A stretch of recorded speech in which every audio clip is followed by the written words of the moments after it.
Hi all, I plus training സൊല്യൂഷൻസിൻ്റെ പുതിയൊരു ക്ലാസ്സിലേക്ക് സ്വാഗതം.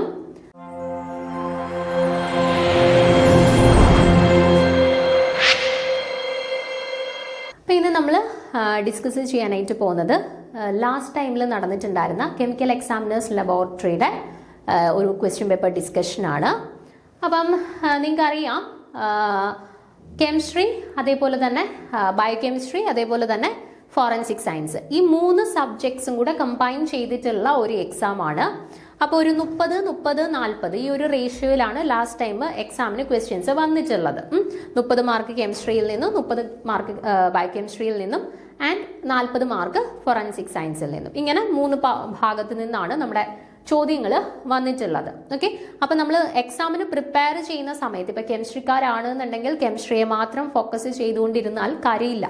നമ്മൾ ബയോകെമിസ്ട്രി പഠിക്കണം, അതേപോലെ തന്നെ ഫോറൻസിക് സയൻസ് പഠിക്കണം. അതേപോലെ ഫോറൻസിക് സയൻസുകാരാണെന്നുണ്ടെങ്കിൽ അവരുടെ സബ്ജക്റ്റ് മാത്രം ഫോക്കസ് ചെയ്യാണ്ട് കെമിസ്ട്രി വേണം, ബയോകെമിസ്ട്രി വേണം, അല്ലേ? അപ്പം 3 ചാപ്റ്റേഴ്സും ഒരേപോലെ ഇമ്പോർട്ടൻസ് കൊടുത്ത് നമ്മൾ പ്രിപ്പയർ ചെയ്തെങ്കിൽ മാത്രം നമുക്ക് ക്വാളിഫൈ ചെയ്യാൻ പറ്റുന്ന ഒരു എക്സാം ആണ്. ഓക്കെ, അപ്പം നമുക്കൊരു അഡ്വാൻറ്റേജ് കൂടിയാണ്. ഇപ്പോൾ കുറേ പേര്, ഇപ്പോൾ 500 പേര് പരീക്ഷ എഴുതുന്നുണ്ടെന്നുണ്ടെങ്കിൽ അതിൽ മിക്കവാറും ഒരു 400 ആളുകൾ എന്താ ചെയ്യുള്ളൂ, അവരുടെ സബ്ജക്റ്റ് ചിലപ്പോൾ പഠിക്കും. ബാക്കി സബ്ജക്റ്റിൻ്റെ സോഴ്സസ് ഒക്കെ അവൈലബിൾ ആവാൻ കുറച്ച് ബുദ്ധിമുട്ടുള്ളത് കൊണ്ട് യൂഷ്വലി സ്കിപ്പ് ചെയ്യാറാണ് ചെയ്യുക, അല്ലേ? അപ്പം നമ്മൾ ആദ്യമേ തന്നെ, അല്ലെങ്കിൽ ഒരു എക്സാമിന് കുറേ മുന്നേ തന്നെ ഈ 3 സബ്ജക്ട്സും ഒരേപോലെ ഫോക്കസ് ചെയ്ത് സിലബസ് അനുസരിച്ച് പഠിച്ച് പ്രിപ്പയർ ചെയ്ത് പോവുകയാണെന്നുണ്ടെങ്കിൽ നല്ല ഒരു മാർക്ക് സ്കോർ ചെയ്ത് നമുക്ക് റാങ്ക് ലിസ്റ്റിൽ കയറി പറ്റുന്ന ഒരു അഡ്വാൻറ്റേജ് കൂടിയുണ്ട്. ഇപ്പം നോർമലി നമ്മുടെ സബ്ജക്റ്റ് മാത്രം ഓറിയൻറ്റ് ചെയ്തിട്ടുള്ള എക്സാംസ് ആകുമ്പോഴത്തേന് അപേക്ഷിക്കുന്ന എല്ലാവരും സെയിം സബ്ജക്റ്റ് പഠിച്ച ആളുകളാണ്. അപ്പോൾ എല്ലാവരും ഒരേപോലെ ആയിരിക്കും പ്രിപ്പയർ ചെയ്യുന്നത്. പക്ഷേ ഇവിടെ അങ്ങനെയല്ല സ്ഥിതി. ഇവിടെ 3 സബ്ജക്ട്സ് ഉണ്ട്. അപ്പം 3 സബ്ജക്ട്സിനും ഒരുപോലെ ഇമ്പോർട്ടൻസ് കൊടുത്ത് പഠിക്കുന്ന ഒരാളെ സംബന്ധിച്ചിടത്തോളം അവർക്ക് റാങ്ക് ലിസ്റ്റിൽ കയറി പറ്റുക എന്ന് പറയുന്നത് ഈസിയുള്ള കാര്യമാണ്, അല്ലേ? അപ്പം അതുകൊണ്ട് തന്നെ നമ്മളിപ്പം നമ്മുടെ അപ്ലൈ ചെയ്ത എക്സാം എന്നാണോ വരുന്നത്, ആ ഒരു എക്സാം ഡേറ്റ് വരെ നോക്കിയിരിക്കുക അല്ല വേണ്ടുന്നത്. ഇപ്പോൾ എക്സാം ഉടനെ ഉണ്ട്, അല്ലെങ്കിൽ എക്സാമിൻ്റെ നോട്ടിഫിക്കേഷൻ ഉടനെ വരും എന്നുള്ള കാര്യങ്ങളൊക്കെ നമുക്കറിയാം, അല്ലേ? അപ്പോൾ അതുകൊണ്ട് എത്രയും വേഗം നമ്മൾ നമ്മുടെ പ്രിപ്പറേഷൻസ് സ്റ്റാർട്ട് ചെയ്യുന്നോ അത് നമുക്ക് അത്രയും ബെനിഫിഷ്യലായിട്ട് മാറും. ഓക്കെ, അപ്പം നമ്മുടെ പ്രിപ്പറേഷൻ സ്റ്റാർട്ട് ചെയ്യുന്നതിന് മുന്നേ പ്രത്യേകം ഓർക്കേണ്ട കാര്യമാണ്, കെമിസ്ട്രി മാത്രമല്ല പഠിക്കേണ്ടത്. കെമിസ്ട്രി ഉണ്ട്, ബയോകെമിസ്ട്രി ഉണ്ട്, ഫോറൻസിക് ഉണ്ട്. 3 സബ്ജക്ട്സിനും ഒരേ ഇമ്പോർട്ടൻസ് കൊടുത്ത് പ്രിപ്പയർ ചെയ്യാനായിട്ട് പ്രത്യേകം ശ്രദ്ധിക്കണം. ഓക്കെ, അപ്പോൾ നമ്മൾ ഇന്ന് ലാസ്റ്റ് ടൈമിൽ നടന്ന എക്സാമിന് കെമിസ്ട്രി ഭാഗത്ത് നിന്നും ചോദിച്ചിട്ടുണ്ടായിരുന്ന 30 ചോദ്യങ്ങൾ, ആ 30 ചോദ്യങ്ങളുടെ ഒരു ഡിസ്കഷൻ സെഷനാണ് നമ്മൾ ഇന്ന് എടുക്കാനായിട്ട് പോകുന്നത്. അപ്പം നിങ്ങൾക്കൊരു ഐഡിയ കിട്ടും. ഇപ്പം കെമിസ്ട്രിയിൽ തന്നെ, കെമിസ്ട്രി പഠിച്ചവരാണെങ്കിൽ തന്നെ കെമിസ്ട്രിയിൽ തന്നെ ഏത് ലെവലിൽ നിന്നാണ് ചോദ്യങ്ങൾ വന്നത് എന്നതിനെ കുറിച്ചിട്ട് ചിലപ്പോൾ ഒരു ഐഡിയ ഉണ്ടാവില്ല. അപ്പം ഇവിടെ ഇപ്പോൾ ഈ ക്വസ്റ്റ്യൻ ഡിസ്കഷൻ ചെയ്ത് കഴിയുമ്പോഴത്തേനും നിങ്ങൾക്ക് ഒരു ഐഡിയ കിട്ടി ഏതൊക്കെ ഭാഗത്ത് നിന്ന് ക്വസ്റ്റ്യൻസ് വന്നു, ഏത് ലെവലിൽ നിന്നുള്ള ക്വസ്റ്റ്യൻസ് വന്നു എന്നുള്ളത് നിങ്ങൾക്കൊരു ഏകദേശം ഐഡിയ കിട്ടും. പിന്നെ ഒരു കാര്യം, ഇതൊരു PG ലെവൽ എക്സാം ആണ്, അല്ലേ? അപ്പോൾ നമ്മൾ യൂഷ്വലി വിചാരിക്കും PG ലെവലല്ലേ, അപ്പോൾ ഭയങ്കര ബുദ്ധിമുട്ടുള്ള ക്വസ്റ്റ്യൻസ് ഒക്കെ ആയിരിക്കും വരുന്നതെന്നായിരിക്കും നമ്മൾ യൂഷ്വലി ചിന്തിക്കുക. പക്ഷേ ഈ ഒരു ക്വസ്റ്റ്യൻസ് നോക്കി കഴിയുമ്പോൾ നിങ്ങൾക്ക് മനസ്സിലാവും ഏകദേശം ഒരു 10ഓളം ചോദ്യങ്ങൾ അത്യാവശ്യം ഈസി ആയിട്ടുള്ള ചോദ്യങ്ങളാണ് വന്നിട്ടുള്ളത്. പിന്നെ ബാക്കി 20 ചോദ്യങ്ങളേ ഉള്ളൂ കമ്പാരിറ്റീവ്ലി ഒരു മിഡിൽ റേഞ്ചിൽ നിൽക്കുന്നതും അത്യാവശ്യം ഡിഫിക്കൽട്ടായിട്ട് നിൽക്കുന്നത്. ബാക്കി ഒരു 10-12ഓളം ചോദ്യങ്ങൾ വളരെ ഈസി ആയിട്ടുള്ള ചോദ്യം, ഒരു ബേസ് ലെവലിൽ നിന്ന് PG പഠിച്ചിട്ടുള്ള ഒരാൾക്ക് പോലും അറ്റംപ്റ്റ് ചെയ്യാൻ പറ്റുന്ന ചോദ്യങ്ങളായിരുന്നു ലാസ്റ്റ് ടൈമിൽ ചോദിച്ചിട്ടുണ്ടായിരുന്നത്. ഓക്കെ, അപ്പോൾ പ്രിപ്പയർ ചെയ്യുന്ന സമയത്ത് നമ്മൾ ഏറ്റവും ബേസിക് ആയിട്ടുള്ള കാര്യങ്ങൾക്ക് ഇമ്പോർട്ടൻസ് കൊടുക്കണം. അതേപോലെ തന്നെ ആപ്ലിക്കേഷൻ ലെവലിലുള്ള കാര്യങ്ങൾക്ക് ഇമ്പോർട്ടൻസ് കൊടുക്കണം. പിന്നെ അതേപോലെ തന്നെ ക്വസ്റ്റ്യൻസ് ഡിസ്കസ് ചെയ്യുമ്പോൾ മനസ്സിലാവും നിങ്ങൾക്ക് ചില കാര്യങ്ങൾ നമ്മൾ യൂഷ്വലി എക്സാംസിന് പ്രിപ്പയർ ചെയ്യാണ്ട് സ്കിപ്പ് ചെയ്ത് കളയുന്ന കുറച്ച് കാര്യങ്ങളുണ്ട്. ആ ഭാഗത്ത് നിന്നും ക്വസ്റ്റ്യൻസ് വന്നിട്ടുണ്ട്. ഓക്കെ, അപ്പം നമുക്ക് ഇപ്പം ക്വസ്റ്റ്യൻ ഡിസ്കഷൻ കഴിയുമ്പോൾ നിങ്ങൾക്ക് ഒരു ഏകദേശം ധാരണ കിട്ടും എവിടെ നിന്നൊക്കെ ചോദ്യങ്ങൾ വന്നു, ഏതൊക്കെ രീതിയിലാണ് നമ്മൾ പ്രിപ്പയർ ചെയ്യേണ്ടത് എന്നതിനെ കുറിച്ചിട്ട് ഒരു ഐഡിയ കിട്ടും. അപ്പം നമുക്ക് സ്റ്റാർട്ട് ചെയ്യാം. ഫസ്റ്റ് ചോദ്യം നമ്മുടെ പോയിന്റ് ഗ്രൂപ്പ് തിയറിയുമായിട്ട് ബന്ധപ്പെട്ട ഒരു ചോദ്യമായിരുന്നു. ഫസ്റ്റ് ചോദ്യം ക്വസ്റ്റ്യൻ നോക്കാം. What is the point group of naphthalene? നാഫ്തലീൻ്റെ പോയിന്റ് ഗ്രൂപ്പാണ് ചോദിച്ചിട്ടുള്ളത്. C2V ആണോ, C2H ആണോ, D2H ആണോ, D2D ആണോ എന്നാണ് ചോദ്യം. ഓക്കെ, അപ്പോൾ നമുക്ക് നോക്കാം. ഓക്കെ, നാഫ്തലീൻ്റെ കേസിൽ ആദ്യം നമുക്ക് നാഫ്തലീൻ്റെ സ്ട്രക്ചർ അറിയണം, അല്ലേ? സ്ട്രക്ചർ അറിയാമെങ്കിലല്ലേ നമ്മൾ അതിനകത്ത് ഏത് റൊട്ടേഷനാണ്, അതിനകത്തൂടെ റിഫ്ലക്ഷൻ എങ്ങനെയാണ് പോസിബിൾ, സെൻറ്റർ ഓഫ് ഇൻവേർഷൻ ഉണ്ടോ, അങ്ങനെയുള്ള കാര്യങ്ങളെല്ലാം നമുക്ക് ഐഡൻറ്റിഫൈ ചെയ്യാനായിട്ട് പറ്റുള്ളൂ. അപ്പോൾ നാഫ്തലീൻ്റെ സ്ട്രക്ചർ ഇങ്ങനെയാണ് വരുന്നത്, അല്ലെ? 2 ബെൻസീൻ റിങ്സിനെ പരസ്പരം കമ്പൈൻ ചെയ്ത് നിർത്തിയിരിക്കുന്ന പോലെ ഈ ഒരു രീതിയിലാണ് നാഫ്തലീൻ്റെ കേസിൽ അവരുടെ സ്ട്രക്ചർ വരുന്നത്. ഓക്കെ, ഇനി നമുക്ക് നോക്കാം ഇതിനകത്ത് C2 ആക്സിസ് പോസിബിൾ ആണോ എന്നുള്ളത് നോക്കാം. നിങ്ങൾ നോക്കിക്കേ, ഞാൻ ഇതിലേക്കൂടെ ഒരു കമ്പ് കുത്തി വെച്ചിട്ട് ഇതിനെ ഞാൻ ഇങ്ങനെ റൊട്ടേറ്റ് ചെയ്യാണ്. റൊട്ടേറ്റ് ചെയ്യുന്ന സമയത്ത് 180 ഡിഗ്രി റൊട്ടേറ്റ് ചെയ്യുമ്പോൾ എന്ത് ചെയ്യും? ഇയാൾ കറങ്ങി ഇപ്പുറത്ത് വരും, ഇയാൾ കറങ്ങി ഇപ്പുറത്തോട്ട് പോകും. ഐഡന്റിക്കൽ ആയിട്ടുള്ള ഇമേജ് കിട്ടുന്നു അല്ലെ. അപ്പൊ ഇതിനകത്ത് എന്ത് പോസിബിൾ ആണ്? C2 പോസിബിൾ ആണ്. ഓക്കെ, C2 പോസിബിൾ ആണ്. ഇനി നോക്കിക്കേ, എനിക്ക് ഇങ്ങനെ മാത്രമേ C2 ആക്സിസ് പോസിബിൾ ആവുന്നുള്ളൂ ഇവിടെ? അല്ല, ഞാൻ ദാണ്ട് ഇങ്ങനെ ഒരു കമ്പ് കുത്തി ഇറക്കുകയാണ് എന്നുണ്ടെങ്കിലും എന്നിട്ട് ഇത് കറക്കിയാലും എന്ത് ചെയ്യും? ദാണ്ട് ഈ ഹാഫ് കറക്കി കഴിയുമ്പോൾ താഴെ വരും, ഈ താഴെയുള്ള ആള് മണ്ടയിൽ പോകും. അപ്പൊ എനിക്ക് ഇങ്ങനെയും C2 ആക്സിസ് കൺസിഡർ ചെയ്യാൻ പറ്റും, ഇങ്ങനെയും C2 ആക്സിസ് കൺസിഡർ ചെയ്യാൻ പറ്റും അല്ലെ. അപ്പൊ C2 ആക്സിസ് സബ്സിഡിയറി ആക്സിസുകളും ഉണ്ട്. അങ്ങനാണെന്നുണ്ടെങ്കിൽ C2 ഉണ്ട്, അതുപോലെ തന്നെ 2C2 ഉണ്ട് എന്നുണ്ടെങ്കിൽ നമ്മൾ യൂഷ്വലി പോയിന്റ് ഗ്രൂപ്പ് എഴുതുന്ന സമയത്ത് അവരെ C2 എന്നാണോ റെപ്രസെന്റ് ചെയ്യുക? അല്ല, പകരം D2 എന്നാണ് റെപ്രസെന്റ് ചെയ്യുന്നത്. ഓക്കെ, D2 എന്നാണ് നമ്മൾ റെപ്രസെന്റ് ചെയ്യുന്നത്. ഇനി നമ്മൾ റിഫ്ലക്ഷൻ കൺസിഡർ ചെയ്യണം. റിഫ്ലക്ഷൻ കൺസിഡർ ചെയ്യുന്ന സമയത്ത് ഇവിടെ വെർട്ടിക്കൽ പ്ലെയിൻസ് ആണോ ഹൊറിസോണ്ടൽ പ്ലെയിൻസ് ആണോ പോസിബിൾ എന്നുള്ളത് നോക്കാം. ഓക്കെ, അപ്പൊ ഞാൻ ഇത് പ്രിൻസിപ്പൽ ആക്സിസ് ആയിട്ട് കൺസിഡർ ചെയ്തേക്കാണ്, ഇത് പ്രിൻസിപ്പൽ ആക്സിസ് ആയിട്ട് കൺസിഡർ ചെയ്തേക്കാണ് ഇത്. ഓക്കെ, അപ്പം എനിക്ക് ഇതാണ്ട് ഇതേ പൊസിഷനിൽ തന്നെ ഒരു മിററിനെ ഇങ്ങനെ വെക്കുക. ഇതാണ് പ്രിൻസിപ്പൽ ആക്സിസ്. അതേ പൊസിഷനിൽ തന്നെ ഞാൻ ഒരു മിററിനെ വെക്കുകയാണ് എന്നുണ്ടെങ്കിൽ ഈ സൈഡും പരസ്പരം റിഫ്ലക്ട് ചെയ്യും അല്ലെ. അപ്പൊ വെർട്ടിക്കൽ പ്ലെയിൻസ് ഉണ്ട്. പിന്നെ അതേപോലെ ഞാൻ ഇങ്ങനെ ഇവിടെ കൂടെ ഒരു മിറർ വെച്ച് കഴിഞ്ഞാലോ മുകളിലെ ഭാഗവും താഴത്തെ ഭാഗവും തമ്മിലും എനിക്ക് പരസ്പരം റിഫ്ലക്ട് ചെയ്യാലോ. അപ്പൊ ഇതാണ് എന്റെ പ്രിൻസിപ്പൽ ആക്സിസ്. ഈ ബ്ലാക്കിൽ ഞാൻ ഈ നൊട്ടേഷൻ കൊടുത്തിട്ടുള്ള ഇതാണ് എന്റെ പ്രിൻസിപ്പൽ ആക്സിസ്. ഈ പ്രിൻസിപ്പൽ ആക്സിസിന് പാരലൽ ആയിട്ട് ഞാനൊരു മിറർ വെച്ചാൽ എനിക്ക് ഈ സൈഡും പരസ്പരം റിഫ്ലക്ട് ചെയ്യാനായിട്ട് പറ്റും. ഓക്കെ, ഇനി ഇതിന് പെർപെൻഡിക്കുലർ ആയിട്ട് ഞാൻ ഇതിലേക്കൂടെ ഒരു മിറർ വെച്ചാൽ എനിക്ക് മുകളത്തെ ഭാഗവും താഴത്തെ ഭാഗവും പരസ്പരം റിഫ്ലക്ട് ചെയ്യിക്കാനായിട്ട് പറ്റും അല്ലെ. അപ്പോൾ വെർട്ടിക്കൽ പ്ലെയിനും ഉണ്ട്, ഹൊറിസോണ്ടൽ പ്ലെയിൻസും ഉണ്ട്. അപ്പോൾ വെർട്ടിക്കൽ പ്ലെയിൻസ് മാത്രമേ ഉള്ളൂ എന്നുണ്ടെങ്കിൽ നമ്മൾ യൂഷ്വലി ഇപ്പൊ C2V എന്നാണ് റെപ്രസെന്റ് ചെയ്യുന്നത് അല്ലെ. പക്ഷെ അവിടെ ഒരു ഹൊറിസോണ്ടൽ പ്ലെയിൻ ഉണ്ട് എന്നുണ്ടെങ്കിൽ തീർച്ചയായിട്ടും നമ്മൾ H വെച്ചിട്ടാണ് നൊട്ടേഷൻ, C2H വെച്ചിട്ടാണ് നമ്മൾ സാധാരണ നൊട്ടേഷൻ കൊടുക്കുക അല്ലെ. പക്ഷെ ഇവിടെ D2 ആണെന്ന് നമുക്ക് ഓൾറെഡി കിട്ടി. ഇപ്പൊ നമുക്ക് കിട്ടി ഹൊറിസോണ്ടൽ പ്ലെയിൻസും ഉണ്ട്, വെർട്ടിക്കൽ പ്ലെയിൻസും ഉണ്ട്, ഹൊറിസോണ്ടൽ പ്ലെയിൻസും ഉണ്ട്. അപ്പൊ നമ്മൾ നൊട്ടേഷൻ കൊടുക്കുമ്പോൾ ആരെയാണ് റെപ്രസെന്റ് ചെയ്യാറ്? ഹൊറിസോണ്ടൽ പ്ലെയിൻസിനെയാണ് കൊടുക്കാറുള്ളത് അല്ലെ. അപ്പൊ അവരുടെ കറസ്പോണ്ടിങ് ആയിട്ടുള്ള പോയിന്റ് ഗ്രൂപ്പ് നമുക്ക് കിട്ടി. എന്താണ്? D2H ആണ് എന്ന് കിട്ടി. ഓക്കെ, സോ കറക്റ്റ് ആൻസർ ആയിട്ട് വരുന്നത് എന്താണ്? ഓപ്ഷൻ സി D2H ആണ് നാഫ്തലീന്റെ കേസിൽ അവരുടെ കറസ്പോണ്ടിങ് ആയിട്ടുള്ള പോയിന്റ് ഗ്രൂപ്പ് വരുന്നത്. ഓക്കെ, അപ്പൊ പ്രിൻസിപ്പൽ ആക്സിസ് നോക്കുക നിങ്ങൾ. അതേപോലെ തന്നെ C2 ആക്സിസ് സബ്സിഡിയറി ആക്സിസ് ആയിട്ട് വരുന്നുണ്ടോ എന്ന് നോക്കുക. ഉണ്ടെങ്കിൽ അവർക്ക് C2 പകരം D2 എന്ന് കൊടുക്കുക. ദെൻ അതിനുശേഷം റിഫ്ലക്ഷൻ നോക്കുക. റിഫ്ലക്ഷൻ വെർട്ടിക്കൽ പ്ലെയിനിലാണോ ഹൊറിസോണ്ടൽ പ്ലെയിനിലാണോ എന്ന് നോക്കാം. വെർട്ടിക്കൽ മാത്രമേ ഉള്ളൂ എന്നുണ്ടെങ്കിൽ നമ്മൾ C2V D2V അങ്ങനെ B വെച്ചിട്ടാണ് റെപ്രസെന്റ് ചെയ്യുക. അല്ല ഇൻ കേസ് ഹൊറിസോണ്ടൽ ഉണ്ട് എന്നുണ്ടെങ്കിൽ നമ്മൾ തീർച്ചയായിട്ടും H വെച്ചിട്ടായിരിക്കും പോയിന്റ് ഗ്രൂപ്പിൽ നൊട്ടേഷൻസ് കൊടുക്കുക. ഓക്കെ, അപ്പൊ അത് വെച്ച് നമുക്ക് ഇവിടെ കിട്ടി. എന്താണ് ഇവിടുത്തെ പോയിന്റ് ഗ്രൂപ്പ് കറക്റ്റ് ആയിട്ട് വരുന്നത്? D2H പോയിന്റ് ഗ്രൂപ്പ് ആണ് വരുന്നത്. ഓക്കെ, ഇനി രണ്ടാമത്തെ ചോദ്യം നോക്കാം.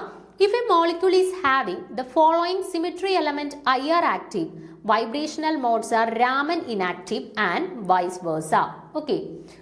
അപ്പം CN ആണോ SN ആണോ സിഗ്മ V ആണോ I ആണോ? ഓക്കെ, ഇത് വളരെ ഈസി ആയിട്ടുള്ള ഒരു ബേസ് ലെവലിൽ നിന്നുള്ള ഒരു ചോദ്യമാണ്. ഈവൻ നമ്മൾ ഡിഗ്രിയിൽ പഠിച്ചിട്ടുള്ള കാര്യങ്ങൾ വെച്ച് പോലും നമുക്ക് ആൻസർ ചെയ്യാൻ പറ്റും. ഓക്കെ, ഇപ്പൊ നിങ്ങൾ ക്വസ്റ്റ്യൻ വായിച്ചപ്പോൾ തന്നെ പകുതി ആളുകൾക്കും ആൻസർ കിട്ടിയിട്ടുണ്ടായിരിക്കും. നോക്കിക്ക് എന്താ ഇവിടെ ചോദിച്ചിട്ടുള്ളത്?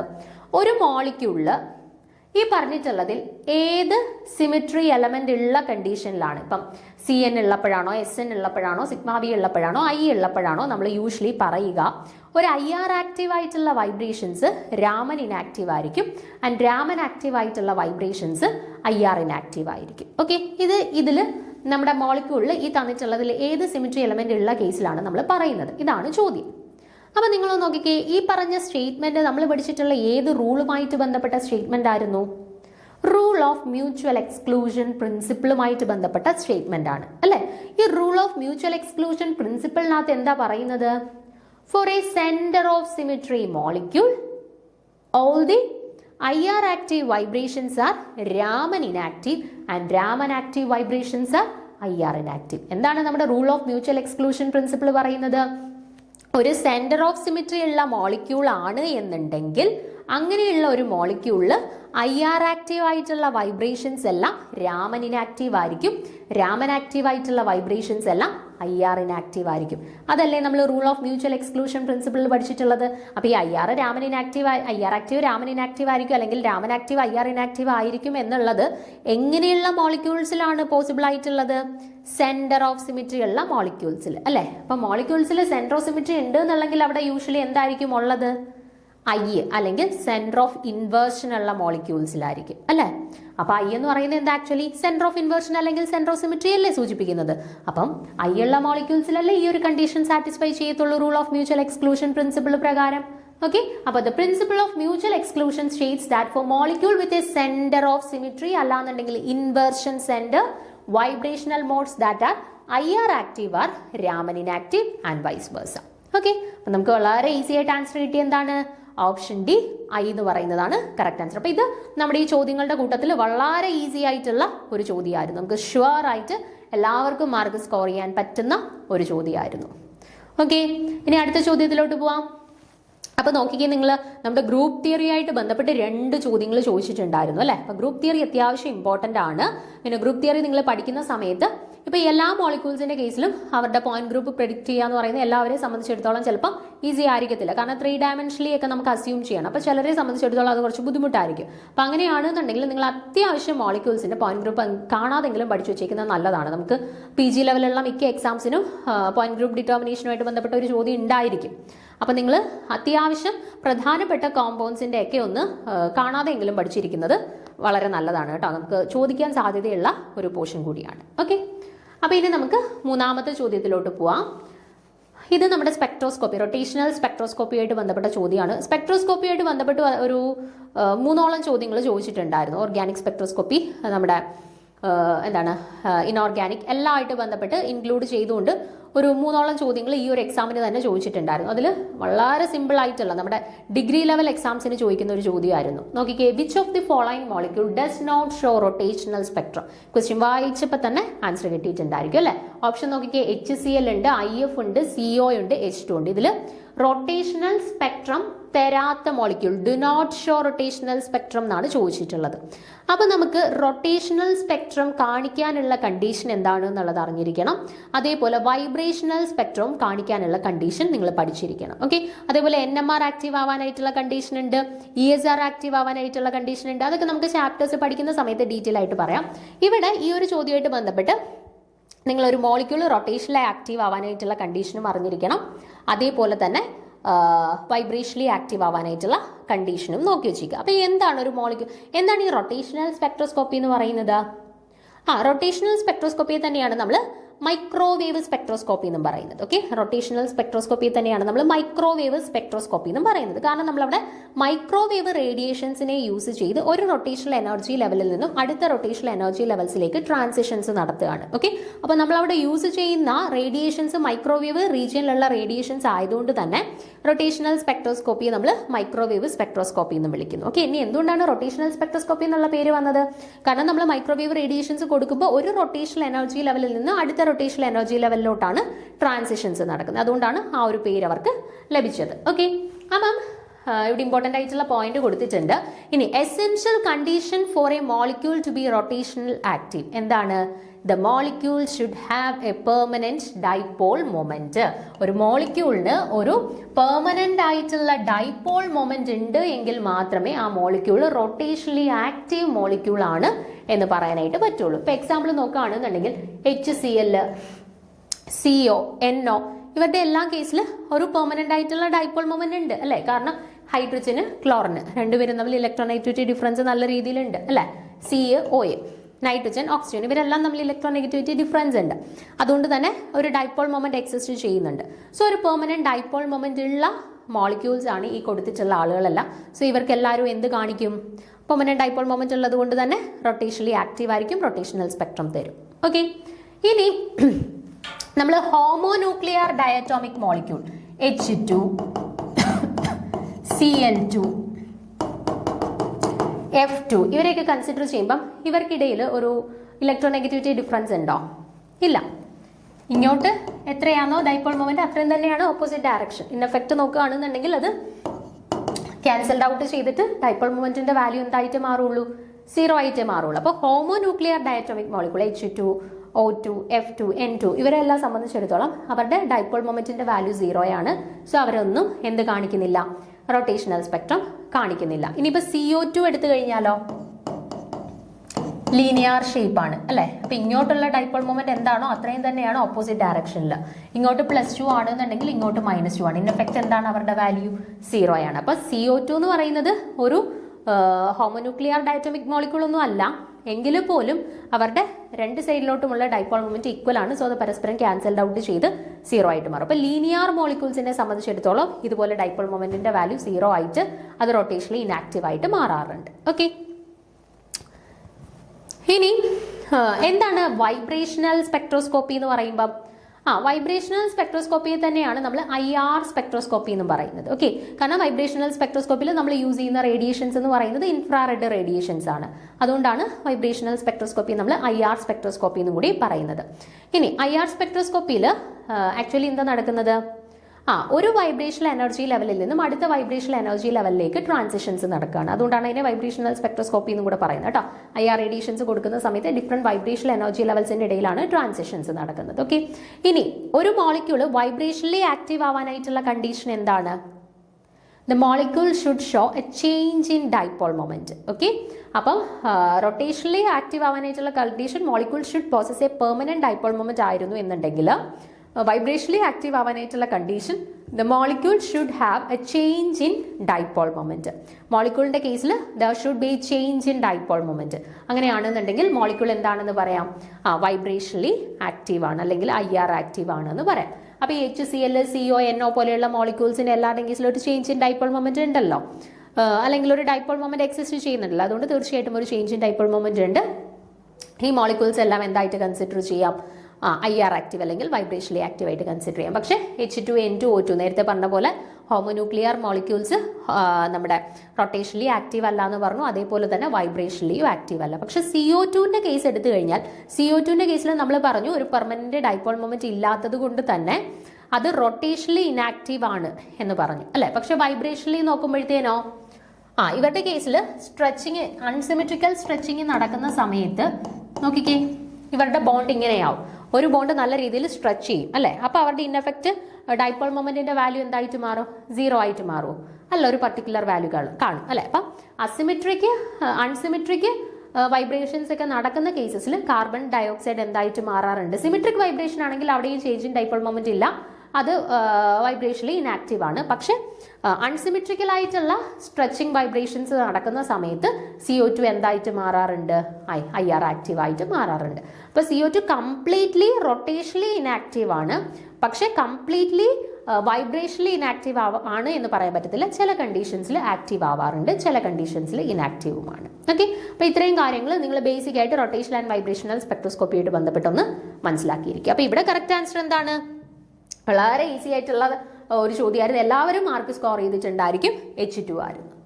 ഹോമോഡയറ്റോമിക് മോളിക്യൂൾസ് ആണ് റൊട്ടേഷണലി ആൻഡ് വൈബ്രേഷണലി ഇനാക്റ്റീവ് ആയിട്ടുള്ളത്. സോ H2 ഓപ്ഷൻ D ആണ് കറക്റ്റ് ആൻസർ ആയിട്ടുള്ളത്.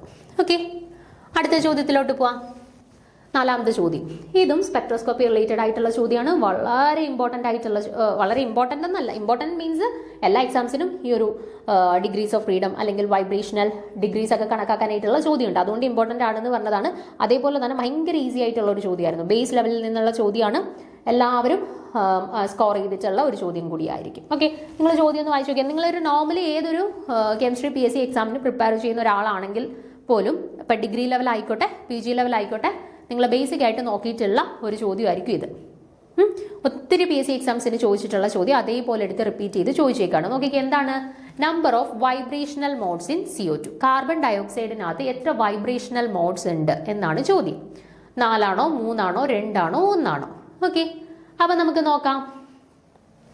ആദ്യം നിങ്ങൾ ഇവിടെ ഓർത്തിരിക്കേണ്ട ഒരു പോയിന്റ്, ഏതൊരു മോളിക്യൂള് കൺസിഡർ ചെയ്താലും അവിടെ ഉള്ള ടോട്ടൽ ഡിഗ്രീസ് ഓഫ് ഫ്രീഡത്തിന്റെ വാല്യൂ എന്താണ്? 3n ആണ്. ഏതൊരു മോളിക്യൂൾ എടുത്തു കഴിഞ്ഞാൽ, ബെൻസീൻ ആയിക്കോട്ടെ, CH4 ആയിക്കോട്ടെ, CO2 ആയിക്കോട്ടെ, NO2 ആയിക്കോട്ടെ, ഏതൊരു മോളിക്യൂൾ എടുത്തോട്ടെ, അവിടെയുള്ള ടോട്ടൽ ഡിഗ്രീസ് ഓഫ് ഫ്രീഡത്തിന്റെ വാല്യൂ എന്ന് പറയുന്നത് 3n ആയിരിക്കും. ആൻഡ് ഇതിൽ n എന്ന് പറയുന്നത് എന്താണ്? Number of atoms present in molecule. CO2നെ സംബന്ധിച്ചിടത്തോളം എന്നിന്റെ വാല്യൂ 3 ആയിരിക്കും, NO2നെ സംബന്ധിച്ചിടത്തോളം 3 ആയിരിക്കും, C6H6നെ സംബന്ധിച്ചിടത്തോളം അത് 12 ആയിരിക്കും. ഓക്കെ, ആ മോളിക്യൂളിൽ എത്ര ആറ്റംസ് ഉണ്ടോ അതാണ് 3N-നകത്തുള്ള N എന്ന് പറയുന്നത്. ഇനി ടോട്ടൽ ഡിഗ്രീസ് ഓഫ് ഫ്രീഡം എന്ന് പറയുന്നത് എന്തൊക്കെ ചേർന്നതാണ്? ഏതൊക്കെ ഡിഗ്രീസ് ഓഫ് ഫ്രീഡം ചേർന്നതാണ്?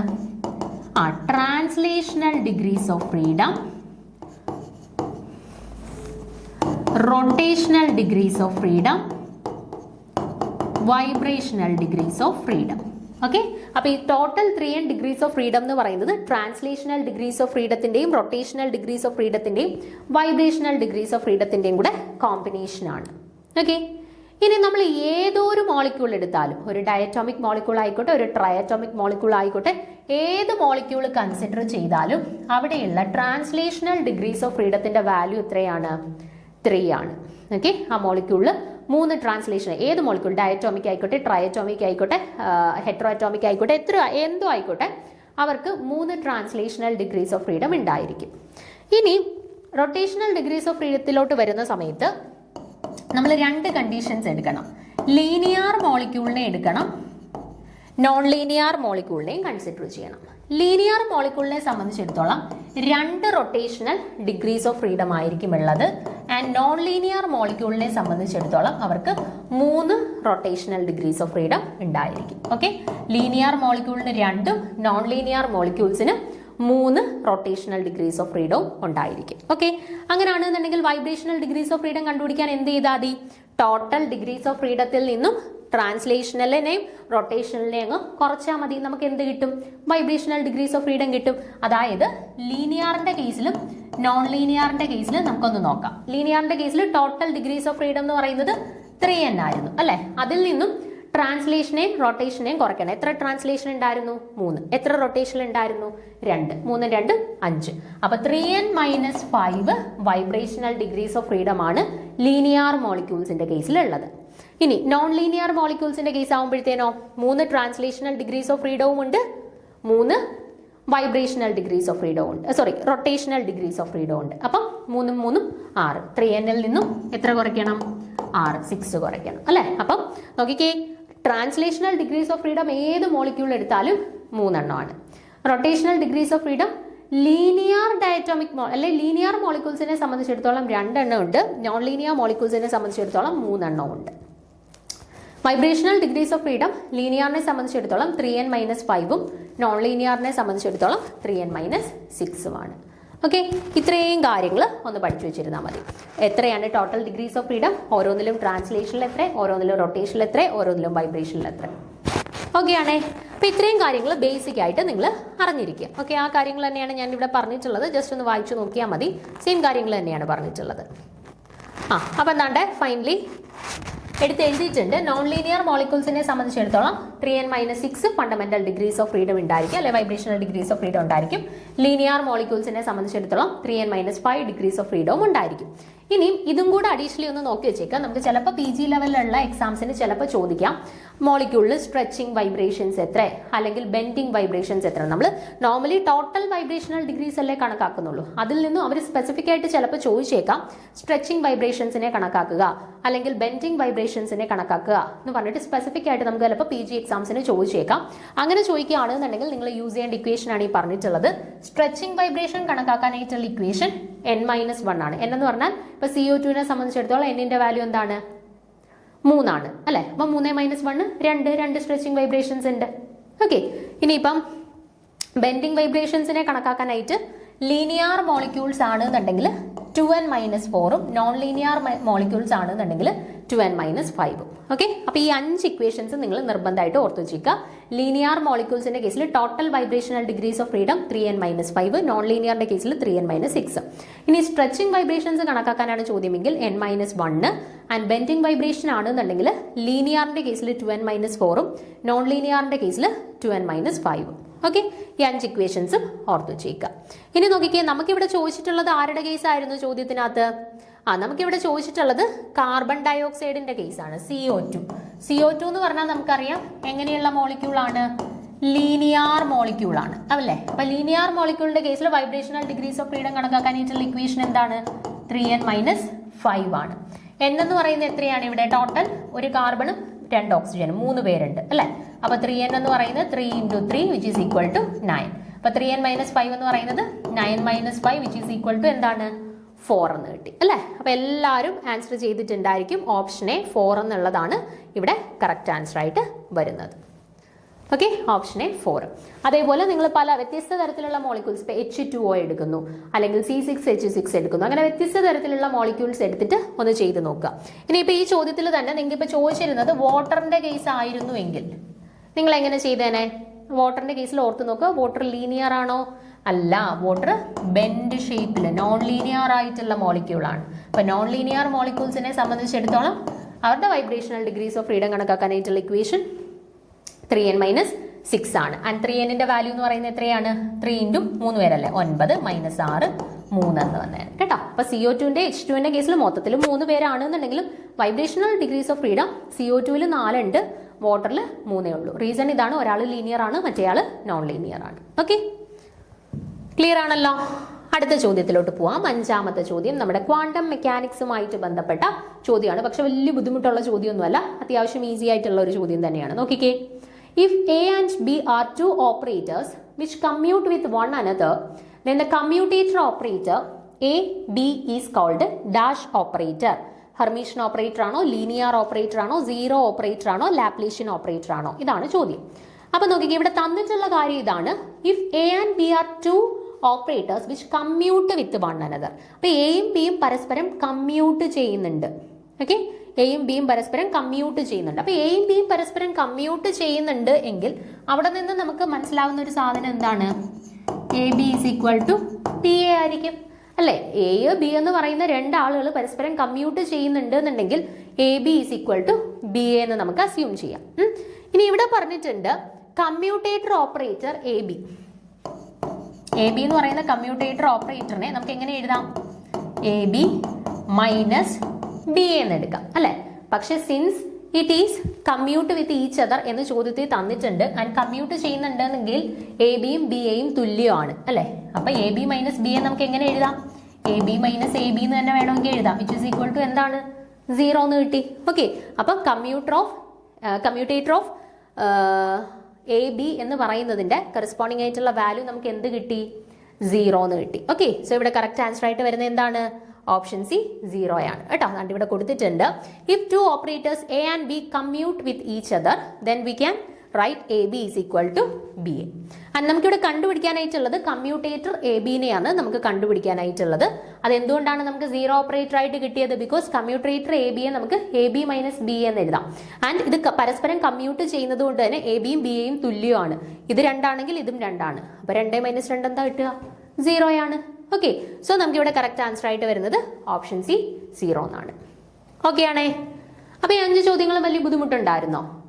ഇല്ല, അത്യാവശ്യം ഈസി. ഒന്നാമത്തെ നാഫ്തലീന്റെ മാത്രം ചിലപ്പോൾ പോയിന്റ് ഗ്രൂപ്പ് കണ്ടുപിടിക്കാൻ കുറച്ച് പേർക്ക് എന്തെങ്കിലും ബുദ്ധിമുട്ടുണ്ടായിരിക്കും. ബാക്കി 4 ചോദ്യങ്ങൾ വളരെ സിമ്പിൾ ആയിട്ടുള്ള 4 ചോദ്യങ്ങളായിരുന്നു അല്ലെ? ഇനി ബാക്കി ചോദ്യങ്ങളുണ്ട്, അത് നമുക്ക് ഡീറ്റെയിൽ ആയിട്ട് അടുത്ത ക്ലാസ്സിൽ നോക്കാം. Okay, thank you.